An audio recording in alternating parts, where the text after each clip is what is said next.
انا جيت.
السلام عليكم، صباح الفل والجمال على عيونكم، صباح كل حاجة حلوة في الدنيا. عاملين ايه؟ وحشتوني. النهاردة روتين أول يوم في رمضان، كل سنة وانتم طيبين.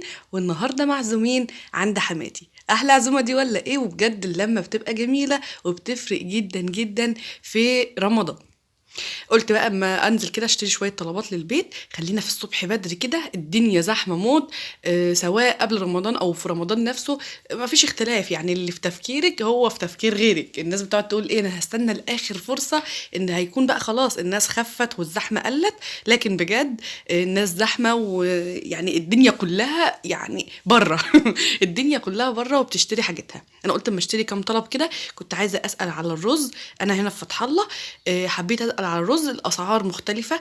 في بقى شكاره مثلا 5 كيلو عامله حاجه و40، في عامله حاجه و30، في عامله حاجه و50، في عامله حاجه و80 وحاجه و70 كمان. الناس كلها رايحه على البط البط البط البط. يعني البط بيتخطف هناك بطريقه فظيعه.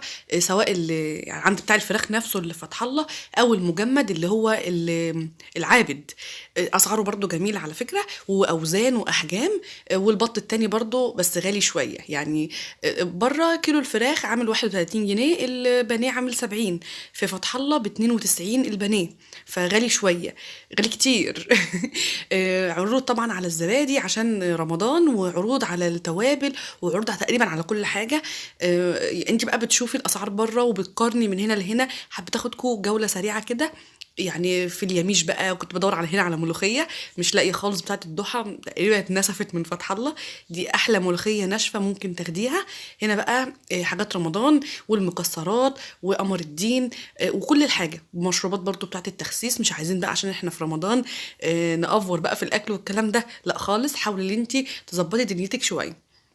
هنا بقى البقوليات، العدس بجبه، الفول المدشوش، كل الحاجات دي بقى عشان السحور بتاعت رمضان. انا قلت اما اجيب عدس، هو الوحيد اللي ناقص عندي، فقلت اما اجيبه. وقفت بقى عشان اجيب صوبيا.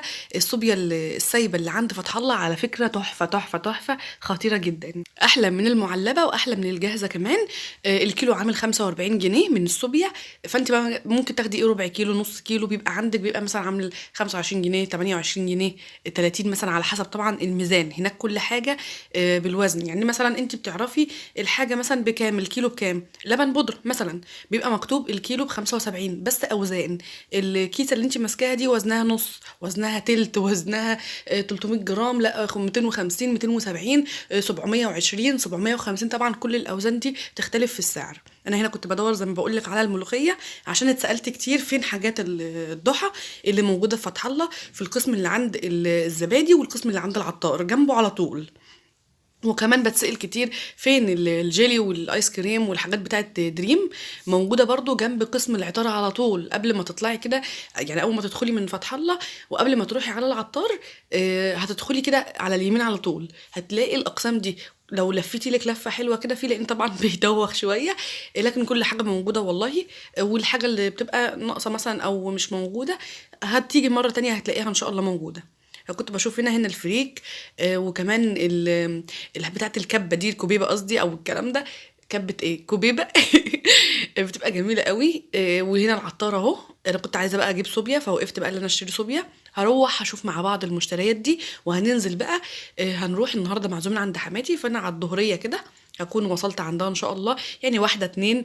على ما اظبط اللي عندي الحاجات اللي انا جايباها والعيال والكلام ده كله. طبعا عيالي صغيرين فلازم ياكلوا قبل ما يطلعوا، لازم يبقوا متظبطين كده قبل ما يطلعوا. وبعد كده بقى هنروح هنشوف بقى هي عامله ايه، زي ما شفتي في اول الفيديو مقدمه جميله كده بسيطه لفطار اول يوم رمضان. كانت عزومه جميله جدا، بشاميل بقى والفراخ المشويه الجميله دي هقول لك طريقتها دلوقتي. وكل حاجه كانت زي الفل، والبانيه يعني وجبه بصراحه تحفه.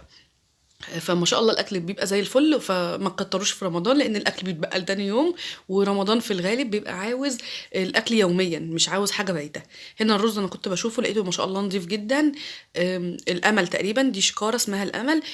تقريبا كده عامله 40 جنيه ل 5 كيلو. انا ما ركزتش في السعر قوي بصراحه، لان انا كده كده قلت انا عندي، انا جايبه من اللي هو الاطيب، كنت جايبه منه 5 كيلو لسه عندي ما فتحتهمش. او ما خدتش منهم غير حاجه بسيطه قوي. تمام. هنا بقى وقفت عشان اجيب الصوبيا، وهنروح بقى مع بعض دلوقتي علشان نشوف المشتريات اللي احنا جبناها ايه وبالاسعار. وانا كنت هجيب بصراحه البط اللي انا بقول لكم عليه ده، بس قلت خليها مره تانية، لان هناك الميزه ان في صدور لوحدها وفي وراك لوحدها. فانت لما تجمعي لك بطايه كده صدور ووراك، تبقى مثلا دي بحاجه و40 ودي بحاجه و40 برضو، يعني كلها على بعضها بتبقى 80 جنيه، عكس البطايه الكامله اللي طبعا بتبقى معديه ال2 كيلو. طبعا انا هجيب كيلو كيلو على قد بقى انا والعيال يعني. فقلت خلاص خليها مره تانية، لو لقيت العرض برضو هجيب منه على طول. هنا المكسرات اسعارها غاليه جدا جدا جدا. انا بقى معتمده بصراحه بقى على اللي بيجيبوا لي جوزي من بره. يعني هو راجع من السفر بيجيب لنا حبة مكسرات كده حلوين، شكارة حلوة كده، نقعد بقى نقزقز فيها طول السنة. فببقى معتمدة بصراحة على اللي هو بيجيبه. لأن هنا في مصر عموما المكسرات بتبقى غالية جدا، يعني فوق ما انت متخيلة. هنا برضو العسل الكلوكوز عشان بتسأل عليه بيتجاب منين. هنا بقى الزبادي والتوابل كلها، هنا التوابل. وقدام بقى شوية هتلاقي بقى الزبادي، وتدخلي بقى على قسم اللحمة والجزار، وبعد كده الجبن، وبعد كده الفرن بتاع الفينو والفراخ وكل الكلام ده على الناحية التانية على الشمال يعني. تمام. فانا قلت بس اما اخدكم كده جوله سريعه جدا، عشان انا بتسال على فتح الله ده كتير. هو فين؟ موجود في شارع سكه زفته، يعني انت بتنزلي على الشون وبتعدي بقى سكه القطر دي من النفق اللي هو من تحت ده، وبعد كده بتاخدي مواصله بتوديكي، مواصله عادي ميكروباص يعني او سيرفيز او كده، بيوديكي اللي هناك. لو كده كده بقى بتاخدي مثلا من البيت لحد فتح الله رايح جاي تاكسي توك توك كده يعني. لو معاكي عربيه بقى توكلي على الله وخديها وروحي. بس كده. هو مشكلته بس ان انت لو يعني ما تعرفيش مواصلاته قوي، فالدنيا بتبقى ضايظه شويه. برضو الناس اللي بتبقى جايه من عند كفر حجازي، بتبقى جايه من عند شارع الانتاج، الناس الحتت دي يعني الاماكن دي، هو موجود قدام بوابات الشركه، عشان برضو تبقي عارفه موجود قدام بوابات الشركه. تمام. دي الحاجات اللي انا جبتها اول ما روحت، قمت جايه حطاهم كده على اساس ان احنا نصورهم مع بعض دلوقتي، وهننزل بقى دلوقتي عشان نروح العزومه الجميله دي. تمام. اقول لكم كل حاجه باسعارها بسرعه. حطي لايك على الفيديو ونرجع تاني علشان نشوف العزومه. حاجه جبتها، جبت ورق عنب الربع كيلو عامل 7 جنيه ونص. فجبت يبقى عندي طبعا في ورق عنب في الاسواق يعني وكده، في السوق، لكن اللي هو لسه بشاير بيبقى خشن شويه. انا كنت جربت من عند فتح الله ولقيته جميل جدا. جبت كمان اللحوم من هناك، جبت المفروم وجبت القطع. كمان جبت الاريال. انا بجيب اوكسي. بصوا انا بجيب اوكسي. الاوكسي ده 4 كيلو عليهم 2 كيلو هديه، 6 كيلو يعني عامل 108. 108 سعر حلو جدا جدا بالنسبه للبرسيل والتايد والاريال العادي، كده سعره ممتاز. ده كده 6 كيلو ب 108. من 3 شهور كنت جايباه على 100، كان برضو العرض بتاعه حلو جدا جدا. سمبوسه كان عليها كمان عرض، اللي هي فراجيلو ب 15 جنيه تحفه، سعرها حلو جدا. كمان كان في عرض على الجلاش، فانا جبت منه 2 اسمه البركه، الواحد عامل 5 جنيه، فجبت الاتنين دول كده. ده قلنا ب7.5، ده ب15، الواحد من ده ب5، والاريال ب108. جبت كمان اللبن زي ما انتم شايفين، انا جبته عادي من اللبان اللي جنبي يعني. الكيلو عامل 12 جنيه. انا جايباهم محطهم في الفريزر، لان انا جايبه من اللبن العادي. انا جايبه بقى صوبيا بقى وحركات رمضان الجميله، فانا جايبه من اللبن العادي. هقول لكم دلوقتي سعره، لكن على الفريزر على طول. اللبن ده بقى سعره 4 جنيه ونص، ميلكي لاند. تمام. فانا جبت 2 كيلو برضو منه عشان الصوبيا. بصوا هو كان في عروض في فتح الله، عاملين تقريبا يعني اللبانيت عامل 11. فقلت لا خلاص خليني في جرينلاند اللي موجود في كازون. فلما رحت كازون كان جرينلاند مقضي عليه، كان اتنسف من المكان. فلقيت ده المفروض ان جرينلاند بيبقى 10 ونص ولا حاجه، بيبقى لتر مظبوط وبيتعمل منه الزبادي، بيبقى تحفه تحفه تحفه. فجبت ملكي يعني الكيلو كده ب9. فحلو، انا جبت منه 4 برضو يبقى موجود عندي. كمان جبت الصوبيا. بص الصوبيا بقى انا بجيبها سايبه من عند فتح الله، بجد اخطر صوبيا ممكن تتخيليها. انا ماسكه الكيسه اهي وشامه ريحتها رهيبه. الصوبيا لما باجي اعملها بحط نص كيلو بس من اللبن او كيلو الا ربع، وبزود شويه ميه مثلا كوبايه كده ولا حاجه. بيتعمل عندي شفشق حلو يعني محترم يعني، وبزود السكر طبعا وبضربها في الخلاط يا اما بالهاند بلندر. الصوبيا اصلا ب 45 جنيه الكيلو، ب 45 جنيه الكيلو. كان في عرض هناك الصوبيا في برطمان كده كان عامل 15، لكن وزنه قليل. ده 590 جرام عامله 26 جنيه ونص. حلوه سعرها ممتاز يعني. تمام. من ضمن برضو العروض الزبادي. بصي كان هناك زحمة زبادي كأن الناس يعني هتاكل كل حاجة في رمضان واهمهم الزبادي. بصوا الزبادي معروف ان هو بيرطب جدا جدا على السحور. انا عاملة في البيت وكنت موريه لكم في الروتين بتاع امبارح، فقلت النهارده اجيب من بتاع جهينه. انا كنت جايبه المراعي كان عامل 19 جنيه 75 يعني 20، برضو 9 عليهم 3. جهينه عامل 17 9 عليه 3، ففضلت ده عن ده، مع ان هما الاثنين يعني جهينه والمراعي نفس الشركات يعني نفس جوده الزبادي. كان في هناك عروض على الدانون، بس الدانون كان في المقاطعه. الناس اللي كانت واخده منه وكده بقيت انا اقول للناس يا جماعه ده في المقاطعه، يا جماعه ده في المقاطعه، جيبوا جهينه او المراعي. فعادي يعني تمام. مع ان دانون كانوا عاملين عليه عرض لكن هو في المقاطعه. جبت زيتحار وطحينه. كان الزيتحار كان لقيت البتاع يعني ايه الكيس عملت ففضيتها ب10 وب10، جبت ربع وربع. هو الكيلو زيتحار عشان طبعا الفول، وكيلو الطحينه ب40، ده ب40 وده ب40. فانا جبت ربع وربع ادي ب10 وب10 وفضيت الزيتحار على طول. تمام. جبت كمان رومي. عايزه اقول لك الرومي بتاعت فتح الله خطيره روعه، بيبقى موجوده الجديده والوسط والقديمه، بيبقى مكتوب عليها واوزان. الوسط الكيلو ب 82 جنيه طبعا وزن. انا جايبه مثلا ربع كيلو تقريبا 260 جرام 270 جرام عامله 21 98 يعني 22 جنيه. سعرها تحفه حلوه قوي. العرض بتاع بوك القشطه خطير، دي بقى عسل، دي قمر دي. رحت هناك لقيت حماتي هناك قالت لي انا جبت القشطه روح جيبيها. رحت جبت البوك ب9 جنيه. حلو قوي قوي قوي يعني. قلت اما اجيبها. كمان جبت العدس. كان عندي خلصان بصراحه. العدس الاصفر ثم انور لكم شويه. العدس الاصفر الكيلو عامل 17 جنيه. ده تقريبا كيلو الا هو 890 جرام يعني 900 جرام عامل 15 جنيه. حلو ده بقى انا بعمل منه حاجات كتيره جدا. تمام. جبت كمان البسطرمه عامله 98 جنيه كيلو، برضو اوزان. انت يعني مش كله بيبقى موجود مثلا ب 25 جنيه، مش كله بيبقى موجود ب 15، لا انت بتشوفي بقى هو وزنه كام، هما بيحطهم وفي الاخر يغلفوا. ده 238 جرام عامله 23 جنيه ونص. بسطرمه حلوه وبرضو بتبقى جميله جدا في مع البيض يعني في السحور وكده، ممكن بتعطش شويه لكن ما تكتريش. جبت زيتون مخلي من السوبر ماركت اللي جنبي بس مش عارفه سعره كام، ما علينا. كمان جبت كاتشب، جيت لكم في المنظر الحلو ده جبت الكاتشب من جاردينيو. ده عامل 11 جنيه ونص. تمام. اول مره اجيب جاردينيو في الكاتشب، انا جربتها في الصلصه. العبوتين دول دي ب9 ودي ب9 من كازيون الاثنين. رحت مخصوص عشان اجيبهم هم والجبن. لكن عروض الجبن اتخطفت. كانوا عاملين عرض الجرينلاند كانت تقريبا ب9 باين، وكمان جبنتي كانوا عاملين عليها عرض انها ب6 ونص. اتنسفت. البريل ده بتكفيني شهر، مش عارفه هتكفيني في رمضان ولا لا لان بقى مواعين اكتر وكده، لكن متهيألي نفس الكميه يعني. هي ب10 بس بيبيعوها ب9. وكمان ده تحفه انا ما بستغناش عنه. ده كده بحطه عندي في الحمام. اجي امسح ارض انضف الحمام نفسه، ميه المسح مش عايزه اقول لك انت ممكن تحطي غطا كده منه في بخاخه ميه، ومش عايزه اقول لك على ريحه الجمال كانه معطر بجد حلو جدا. وكلوركس طبعا لا غنى عنه في البيت. العروض بقى بتاعه الجيلي وكده.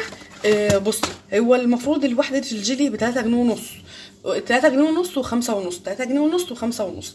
فقال لك بقى الثلاثه دول مع بعض ب9 جنيه، فحلو جدا يعني الواحد ب3. تمام.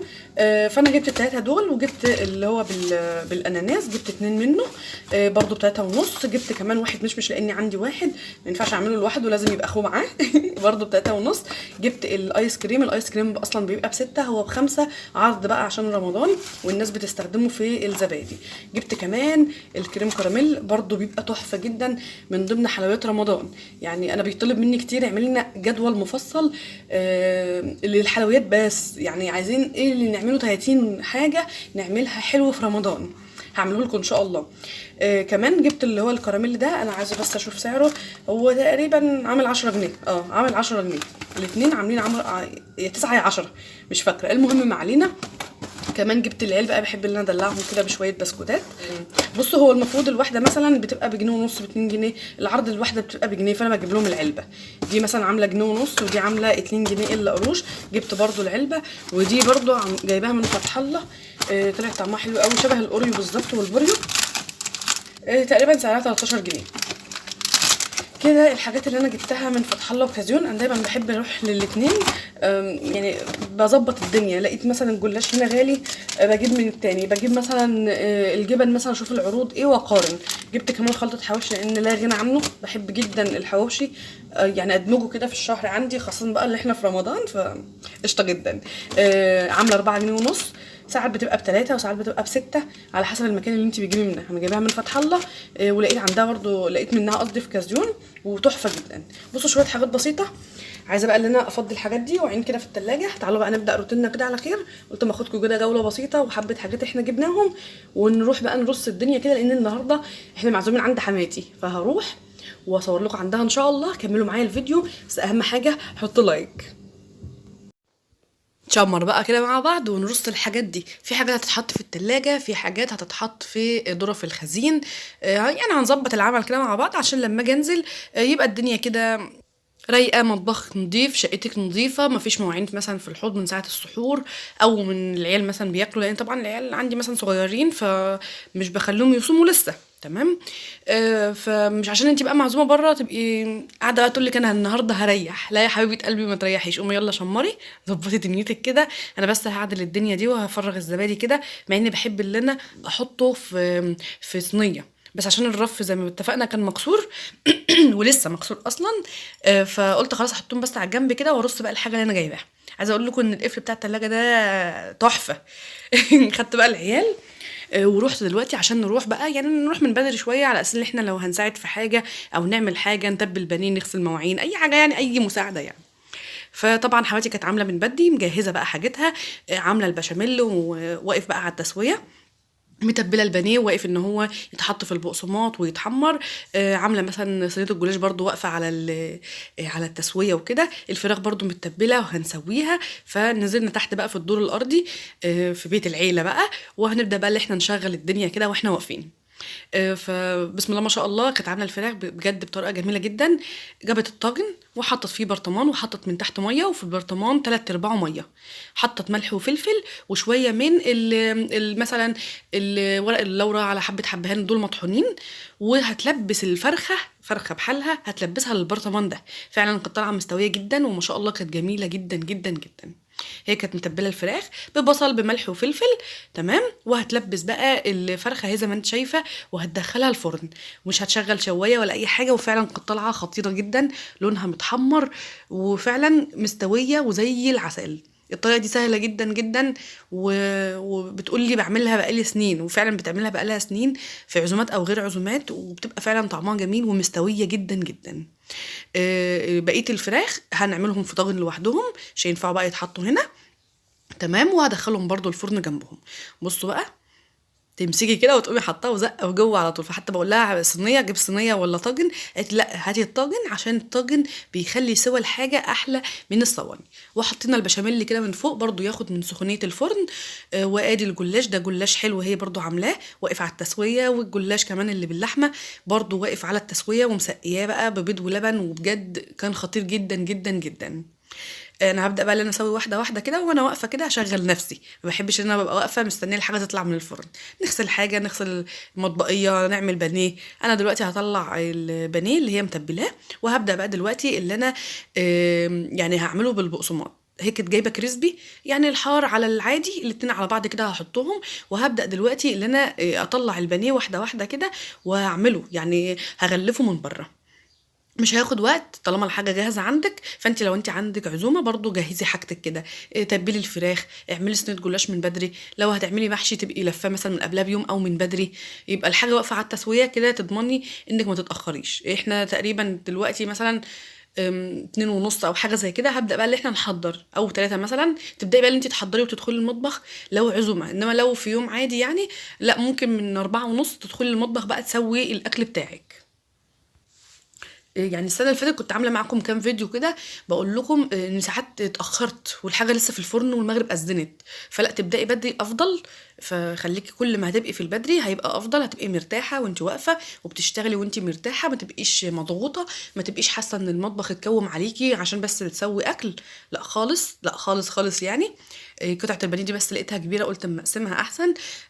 يعني القطعه لما بتبقى حلوه كده بتبقى افضل من اللي تبقى كبيره ومش عارفه اولها من اخرها، ويعني في الطاسه بتبقى مش عارفه مش عارفه تتاخر جنب اختها. المهم انا قلت اما اغلفهم بقى، وبعد ما غلفتهم هحطهم في التلاجة شويه يمسكوا نفسهم. وعيني بقى على الفرن، عيني على البوتاجاز اغسله. المواعين مثلا لو اي حاجه محطوطه، انا بصراحه ما بعرفش اقف في مكان بقى، لان طبعا المكان اللي تحت دوت مركون بقى له فتره مثلا، منضفينه وكل حاجه، لكن يعني ما فيش حد عايش في الشقه اللي تحت. فانا قلت خلاص يعني ما بحبش بصراحه ان انا اطلع بقى اطباق او معالق او حاجه تكون مركونه حتى يوم، لا انا هغسلهم احسن عشان نبقى واثقين كده من نظافه الحاجه، وفي نفس الوقت نبقى مطمنين. احنا وانتي بتاكلي بتحسي ان انتي مطمنه ان المعلقه نظيفه، الحاجه اللي محطوطه فيها المعالق نفسها المطبقيه او الحوض او الكلام ده نظيف. انا عادتي كده، لان انا لما بروح عند حد اول ما بشتغل كده معاهم بقوم غاسله الحوض بيبقى نظيف وزي الفل، بس برضه انا بحب انا احط التاتش بتاعي فاحط مثلا اغسل الحوض مثلا كلوريكس الوان مع حبه بريل مثلا، واقوم بقى مصبنه كده السيراميك اللي من حواليه بالحنفيه بكله، بحس كده براحه نفسيه وانا بشتغل.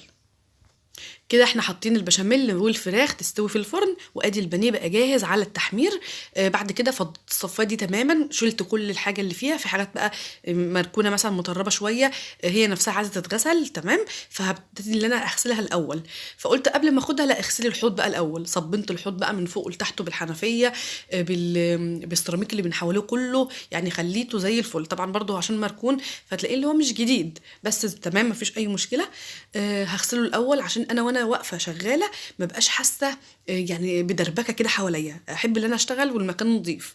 برضو هصبنه كويس جدا، وهاخد بقى الصفايه هفكها خالص، يعني انا هفككها من بعضها، هخلي كل قطعه لوحدها عشان اعرف ان انا اغسلها، في نفس الوقت اضمن انها نظيفه. ما بقاش مثلا حاطه معلقه او حاطه طبق او حاجه وفي مثلا ميه من تحت الصفايه او حاجه او عفره مثلا او حاجه. فدي عادتي، ما بعرفش بصراحه اشتغل غير كده. لما بروح برضو عند ماما بفضلها برضو الصفايه بتاعتها، اطلع عند حماتي فوق بحب ان انا اشتغل كده، يعني احب اشتغل والمكان ايه بايد انا. في ناس لما بيروحوا يساعدوا حد مثلا في عزومه او حاجه ممكن تغسل طبقين وتحطهم وتطلع، دي كده هو المساعده. انا بالنسبه لي مساعده لان انا اريح اللي قدامي ومخليه له المكان احلى من ما انا خدته كمان. دي عاده فيا، ما بحبش ان انا اروح عند حد غير لما بعمل الحركه دي. بصوا الحوض بقى زي الفل، هو كده بقى زي الفل على فكره، لانه يعني مركون زي ما اتفقنا. وبدانا الاول نحمر بقى بطاطس للعيال، لان العيال اصلا يعني خلاص بقى بقوا بزراميطه بالصلصه. وغسلت الصفايه كلها، وحماتي بقى بدات ان هي ترصها، وببص بقى على الحاجه اللي في الفرن. بسم الله ما شاء الله، الفراخ تسويتها جميله جدا جدا. طبعا الفرخه اللي لسه بحالها لسه شويه، والبشاميل اللي بدا ان هو ياخد لون كمان من تحت وهو محطوط فوق، يعني سبحان الله الفرن كان جميل. وبدات بقى ان انا احمر البانيه والحاجه بقى، يعني عارفه اللي هو ايه، بتسلمي نمر بقى بتسلمي كل حاجه كده، حاجه تخلص مثلا تقومي حاطاها. ده احنا بقى للعيال ياخدوا البطاطس، يعني ياكلوا بقى بدل هم طبعا مش صايمين، يعني العيال صغيره، فياكلوا بقى البطاطس وبألف هنا. على ما احنا بقى نخلص تسويه الفرن، الحاجه اللي في الفرن يعني. بصي انا بقيت اسلم حاجه مكان حاجه، يعني مثلا الفرخه كانت من تحت، فشغلت الشوايه شويه على البشاميل، لما طلع خرجته وسبت الفرخه خالص، دخلتها تاني بقى، دخلت الجلاش من فوق ياخد برضو من سخونه الفرن، وبدانا نحمر البانيه. فبصي ايديكي في الحاجه كلها. برضو الجلاش بدات ان انا احطه من تحت ومن فوق، احط يعني مثلا ايه الجلاش اللي هو الحلو ياخد برضو من سخونيه الحاجه. فاهمين ازاي اللي هو بنسلم حاجه مكان حاجه عشان ننجز. ادي صينيه الجلاش بعد ما شغلت عليها الشوايه، طالعه خطيره جدا وريحتها كانت تجنن. عشان ما تنشفش منك اي صينيه جلاش انت بتعمليها، انا هغطي وشها بكيسه وبعد كده بحاجه من فوق. وعملت صوبيا، حماتي كانت جايبه تمر هندي من فتح الله، اما رحت هناك لقيتها يعني قابلتها هناك. تمام، فكانت جايبه تمر هندي. فقالت لي اعملي اللي هو العناب، فهي كانت بله كركديه، فهنعمل تمر هندي على الكركديه وهوريه لكم دلوقتي. وعملت شويه صوبيا يعني طعمهم يجننوا يجننوا يجننوا، ده كده العناب او تمر هندي على كركديه. تمام. الصوبيا هي جايبه البرطمان اهو برضو من فتح الله، وده التمر الهندي اللي انا بقول لكم عليه. الصوبيا خدت مثلا 3 معالق كده على مثلا نص كيلو او كوبايتين من اللبن، وحطيت عليهم تقريبا كوبايه وشويه من الميه وحبه سكر، بس مش اكتر من كده، وقلبتهم كويس جدا. البشاميل اللي كان لسه الحتتين اللي هناك دول عايزين يتحمروا اكتر، فلما اخلص الجلاش هدخلهم تاني بس ياخدوا وش لسه بدري، يعني دايما بنشتغل شويه بدري عشان ما نزنقش في الوقت. وادي الجلاش الحلو بعد ما الجلاش اللي باللحمه طلع. فبصي واحده واحده انا مغطياه بكيس اهو عشان يعني الوش بتاعه ما ينشفش، وده مهم قوي. غطي الحاجه بكياس كده. والبشاميل برضو لما يطلع تاني وشه هينشف شويه لان لسه هحمره كمان، فغطيته برضو، فتحت كيسه كده وغطيتهم، وحطيت حاجه من فوقهم كمان صينيه او حاجه. بصي بقى الجلاش اللي هي بالمكسرات، كانت عامله برضو شربات. قالت لي عملت 2 كيلو شربات، 2 كيلو سكر على كيلو من الميه او لتر من الميه، وحطت عيدان من القرفه، نص عود تقريبا، بذره من الفانيليا، بكمان عصره نص ليمون عصره بس كده. وخليتهم على النار 10 دقايق، وبتبقى عاملاهم كده على طول عشان حلويات رمضان. هي كانت عامله صوابع زينب وعامله صينيه الجلاش دي، بجد الحلويات من ايديها جميل جدا وتسلم ايديها والله، الحاجه كانت زي الفل.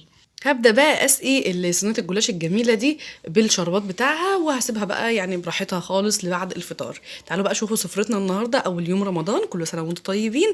وفرغت بقى الحاجه كده، الاولاني خالص الكركديه بتمر هندي، كان طعمه جميل بس كان عاوز شويه سكر. تمام، لان هو العبوه مكتوب عليها ان هو فيها سكرها يعني. وادي الصوبيا كمان، وادي الجلاش اللي بلحمه، وادي بقى الفراخ الجميله جدا. والجلاش بجد كان خطير خطير خطير خطير. وادي بقى شاميل يعني كان حاجه كده فوق الوصف، كانت جميل جدا. حمرنا برضو البانيه، البطاطس بقى خلاص العيال ضربوها بألف هنا وشفا. وحبه شيبس بقى بشطه كده، كان بجد الاكل يفتح النفس وجميل جدا جدا جدا. كل سنه وانتم طيبين. النهارده كان اول يوم رمضان، وكانت عزومه حماتي لينا، ربنا يجعله عامر يا رب، والبيت دايما يكون مفتوح. وادي الحلو اللي من ايديها صوابع زينب بطريقه سهله جدا، ان شاء الله المره الجايه هخليها تعملها معاكم لما تجيلي او لما اروح لها. وادي الجلاش، بجد الجلاش من ايديها جميل جدا. وانا واقفه بقول لها فاكره بتاع السنه اللي فاتت كان جميل، وقعدنا نخطفه كده من بعض. كان جوزي بقى موجود، وكانت عزومه بقى كبيره وكان يوم جميل جدا. طبعا بعد الفطار اخدت بقى الحاجه وقعدت ظبطتها كده وغسلتها، وعادي مصفيهم بس الاول على صينيه كده عشان لسه الصفايه لسه غسلاها، فانا حافظه على نظافتها. وبعد كده هرجع احطهم بقى كلهم وارصهم كده بطريقه شيك وتبقى شكلها لذيذه قوي. طبعا بقيه الحاجه برضو حطيتهم كده على الرخامه، على اساس بقى ان لو عيل جاع لو الحاجه هتتحط في التلاجة اما نشوف. تمام. وده كده كان يومنا النهارده. برضو صبنت البوتاجاز والحوض من بعد ما خلصت، ونقلت كل حاجه انا غسلتها هنا في الصفايه، وبقى الحاجه 100 100 و100 فل و14 يعني. ممكن مش باين قدامكم قوي لان طبعا الشقه قديمه شويه، لكن اهم حاجه انها نظيفه بس طبعا صبنت البوتاجاز والظهريه بتاعته كمان، ورصيت الحاجه اهو زي ما انتم شايفين. وكده يومنا عدى على خير. روتين اول يوم رمضان، كنا النهارده معزومين عند حماتي، كل سنه وانتم طيبين، ربنا يجعله عامر يا رب، ودايما بيوت المسلمين مفتوحه لكل المناسبات الجميله دي. اخر حاجه روحنا خلاص. هنطلع بقى دلوقتي اغير للولاد وابدا لنا يعني اعشهم واتسحر انا، عارفين انتوا الدنيا دي كل سنه وانتم طيبين. طبعا بسرعه حط لايك على الفيديو، فيديو النهارده كان بسيط جدا، حبيت اشاركه معاكم، ما تبخلوش باللايك ابدا. بسرعه حط لايك على الفيديو، واشوفكم بخير ان شاء الله في فيديو جديد قريبا جدا. عايزاكم تحت تنزلوا في التعليقات تدعوا لام زياد، ربنا يرحمها يا رب ويجعل مثواها الجنه. ام زياد اخت حمدي ووفاء، انا لسه عارفه الخبر والله، ما كنتش اعرف، وما كنتش يعني في ناس كتبوا لي في التعليقات وانا ما كنتش اعرف هي مين. فلما دخلت بحثت عرفت يعني هي مين وماتت ازاي، فربنا يرحمها يا رب، ربنا يتقبله عندها من الشهداء لانها ميته تعتبر شهيده. بصراحه حط لايك على الفيديو، ومع الف مليون سلامه، هتوحشوني.